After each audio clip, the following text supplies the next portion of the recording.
we have a lot of parameters in accounts receivable, so that will be always under setup, and you have accounts receivable parameters here. You can go for accounts receivable parameters.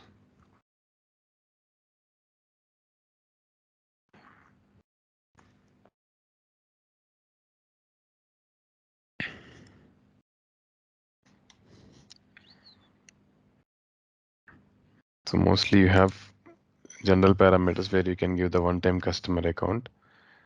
If you have a one-time customer, which you can give that account and use it for multiple customers with whom you normally do trade only once.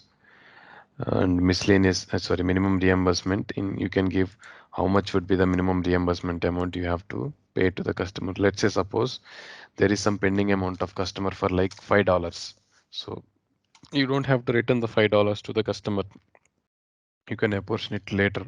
But if the minimum amount is 10 at least, so you will reimburse it to the customer or refund it to the customer. If it's less than 10, you don't reimburse it or you just keep it as it is. So that's what tax exempt number requirement means. Whenever you create a customer record, you should enter the tax exempt number, most prominent in the European Union countries. So if you can select none or you can select domestic plus European Union, means whenever you create a customer record, you have to give the tax exempt number mandatorily, or a mandatory tax group, where in customer master you have to give a mandatory sales tax group for every customer record that you create if you enable this option of mandatory tax group. Then default values, the order type is sales order. You can give it as default. Earlier it used to be journal, we changed it to be sales order. Then period of validity. I think this period of validity is for the order. Hmm, 1 second. So this is for the sales order deadline. When you create a sales order, the deadline is automatically calculated as today's date plus the number of days specified in this field, in this area. So generally, so you can delete the sales orders with the deadline earlier than the specified date actually in the delete order forms. So you can have that option somewhere in the accounts receivable only.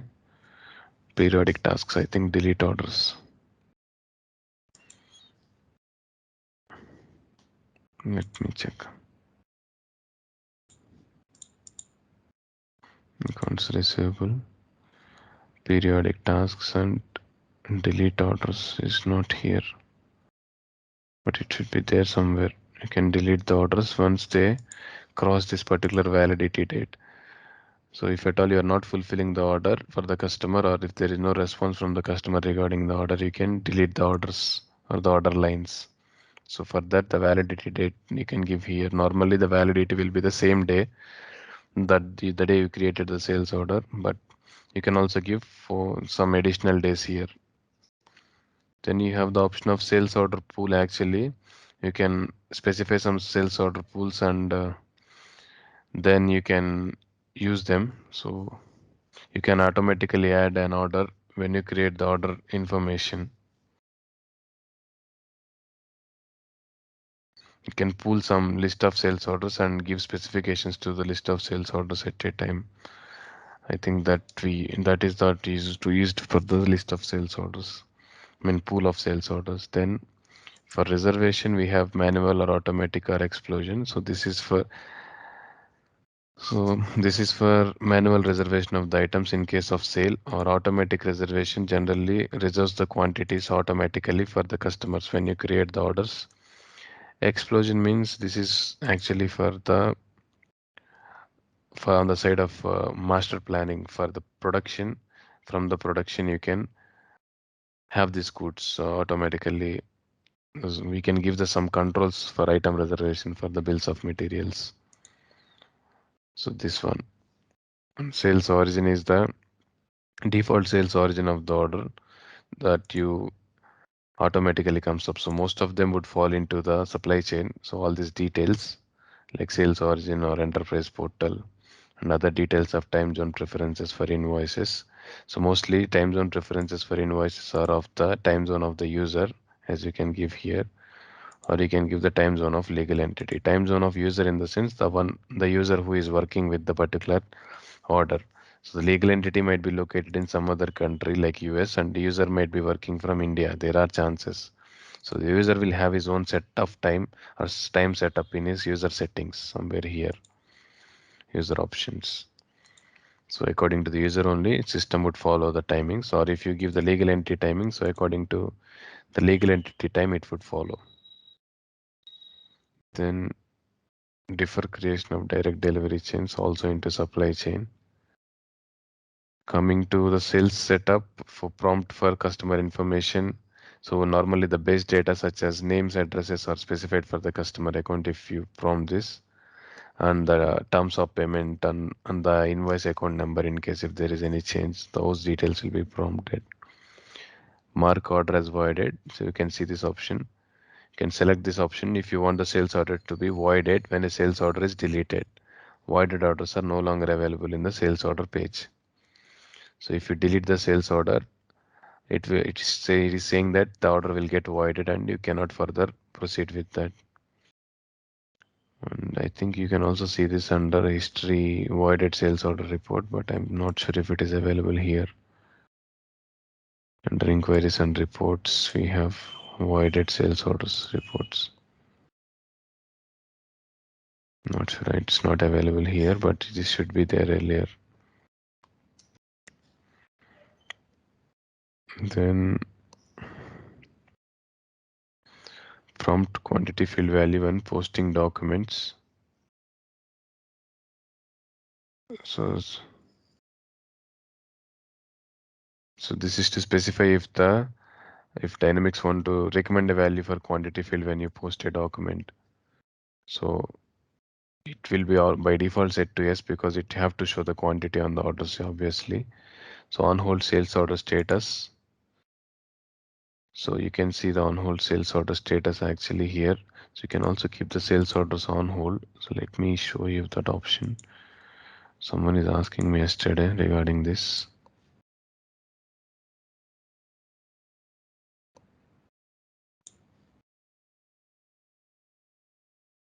Suppose let's say this order is open order. Let's go in.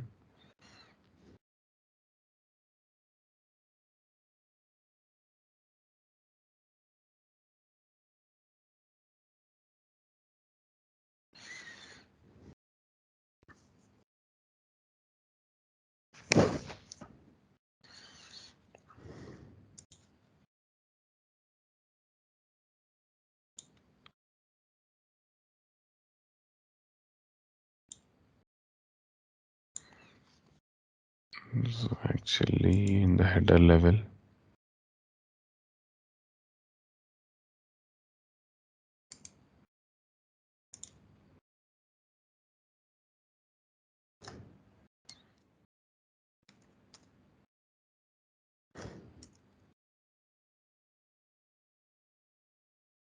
we don't have this hold option here.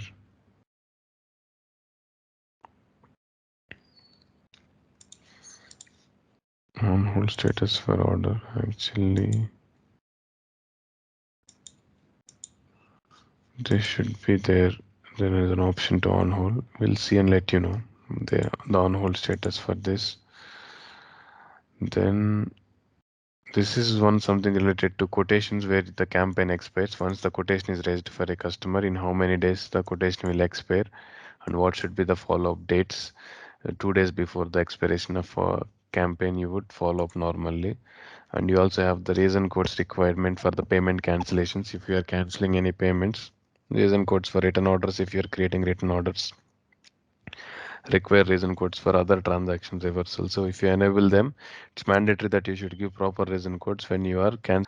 Then you have updates where you can see the details related to the delivery, accepting over delivery or under delivery, as well as the picking list. So most of them again into supply chain, but post packing slip into ledger is one parameter that's required for posting the voucher when you at the time of packing slip, and at the time of invoice default settlement type for credit note. Do you want the credit note to get settled with any open transactions? You can select it. If not, if you can keep it as no. Tax exempt number requirement at the time of invoicing, you can keep it no as default, but if it is required, you can keep the specifications for which customers it is required. And delete order line invoiced in total. So if the order lines are invoiced, if it will automatically delete the sales order lines once it is completely invoiced. But it's not required. You don't have to delete the order lines. So you have the same option here: delete order lines after invoicing and delete order line invoiced in total actually. If at all you marked it as voided, or then automatic reduction invoice, use exchange rates from source document. So select this option to use exchange rate from the designated transactions while sales orders are posted. So normally the exchange rates are picked from the according to the date that you have given on the order and the exchange rate that you have configured in the exchange rates page. So from there only it will be picked. You don't have to give specific exchange rates for each order. Credit note as correction, normally when you post credit note, the entries will be posted as a reversal. But if you use credit note as correction, the negative number entries will be posted like in minus numbers. Then print packing material weight. You can enable this one if required, if you have to print the packing material weight. So number of documents in batch task. If at all you are running a batch, so how many tasks you would allow in single batch. So it is saying 5 as a limit. You can keep as much as you want as a limit. Then project, in case if projects are involved for sales, you can enable them, but here we are not using anyway there. So I did not enable any of them. Under summary update, again, we have these details, order, order error tolerance. You can accept any error, or you can ask it for a warning, or you can stop it with an error message. Then split information, normally only the picking list and packing slip are involved. So this is again into supply chain only, not involved with uh, into finance actually. And this one as well as the shipments are also mostly into supply chain. So this is related to the transport of material and delivery. For this, I think we got a new module now as leading module for the shipments, for the shipment control and processing. And ledger and sales tax is one we have for the on the important for the finance side, where you can give the posting profile and the primary sales postings and other details related to the item, whatever we work with the item. So mostly the accounts will be picked from item level, means the item group that is involved to the item. From there only the accounts will be picked, except the accounts receivable account is picked from the general posting profile that is given here. The rest all accounts are picked from item level only. So you can give it as item itself. But for customers also you can give specific accounts for those particular situations of that we would do with the items. Actually, we have that option as well to give main accounts for customers for different situations like for different accounts like inventory invoiced or inventory delivered, or for the cost of goods sold account you can give for customer also specifically, or for the customer group also you have that option. I think it will be there here in the customer groups somewhere, where you can give accounts for customers as well. Suppose this one. So for domestic customers, I'll go to setup here. Here I have item posting option. If I go here, for this specific customers, I can give item here. Sorry, the main accounts here related to different, like cost of units delivered, cost of goods sold and all. And if you select customer here, the accounts will be picked from this place. But if you select item, which is very common selection, the main accounts will be selected from the item group that is linked to the item. Okay. And default dimension hierarchy. So firstly, the default dimensions that are there on the item level are prioritized. After that, if at all there are no default dimensions on the item, the default dimensions on the customers are prioritized.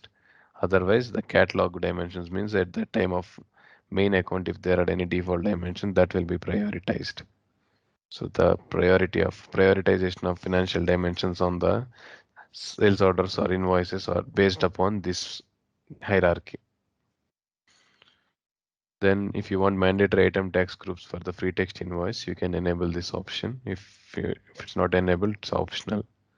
So number of characters for zero account. So can give the number of characters in the sense how many characters you can enable, like 30 you can give for the zero account, or 8 you can give anything. Sales tax on prepayment journal voucher. In case if you enable this parameter, if you want to calculate sales tax on the prepayment journals, you can enable this parameter and work on.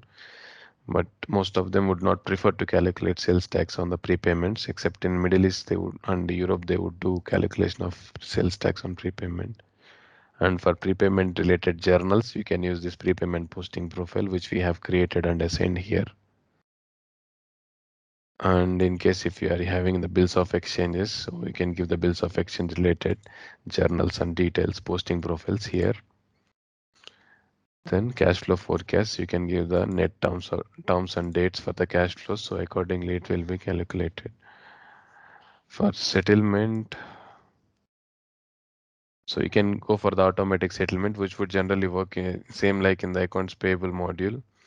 So automatically when you make a payment, it will get settled to the invoice. And how the cash discounts has to be handled at the time of automatic settlements would be given here, and the maximum penny differences and overpayments and underpayments can also be given here. So calculating cash discounts for partial payments, in case if you are making partial payments on the invoices that are having the cash discount applicability, and calculate cash discount for credit notes if applicable, you can give it as so.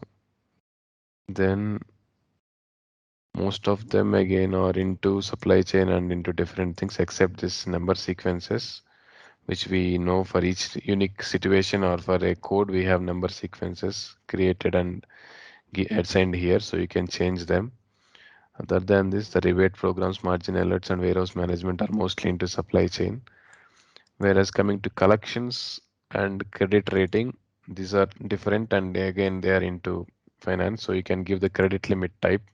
You can enable the credit limit parameters for the customer. You can say that check credit limit on the sales order. If the credit limit is exceeding for that customer, it will be stopped automatically. You can give what has to be done, error or warning or review. Review means you can further review and post it at that it can exceed the credit limit. If warning means it will generally give you a warning, but still you can post the sales order invoice or any other transactions for the customer after exceeding the credit limit also. Error means straight away it will stop you and will not allow you to post any transactions once the credit limit is being exceeded. So check credit limit on free text invoices as well. You can enable it. So now it will check both credit limit on sales order invoices as well as free text invoices when you create them for customer. You can give that credit limit amount to the customer in the customer master. We have seen it already. And if you enable these parameters only, then only it will consider that credit limit and look into the transactions of sales orders and invoices if they are exceeding the credit limit amount. If the customer is settling on daily basis, then it's good. You don't have any credit, I mean the pending balance for the customer. But if the balance is pending for various invoices, payments are not received, and the credit limit is exceeding, then it will stop the user from posting further sales order invoices or the free text invoices. Uh, Once you create a sales order, automatically it will evaluate and show that the sales order amount is exceeding the customer credit limit. So that's how. And rest for prices, mostly the price details and the discounts and agreements are taken considered from the item level or the product level and the different sales agreement that you have in the sales and marketing module. And for collections, we'll see this topic tomorrow actually, what is collections and what are the different types of options that we have in the credit and collections module. So it's separate module actually, credit and collections, we have it somewhere here. So generally when you do trade with customers, it's obvious that you have to collect your amounts from the customers. So for managing such collections from the customers, we have this module called as credit and collections. We have certain options in this module which would organize the collections and where you can arrange your process of collections from the customers. So how to handle the customer collections and what has to be done with the bad debts, and how you can charge interest for the pending customer invoice amounts that are not paid by the customers. So that is, and how to block customers, that is there in here actually. So we'll see that as well. Tomorrow we'll see this particular overview of this module. We're not going to completely work on this module, but I'll just give you the overview of how credit and collections works. It's a very small module, though we have only few options to work on. And so again, we'll come back to the parameters of credit and collections here and see how these are used in the accounts receivable. And after completing this, mostly it would take tomorrow to complete this credit and collections, in general, to see the overview. And later on, we'll work on the tax module accordingly. So that would be all for today.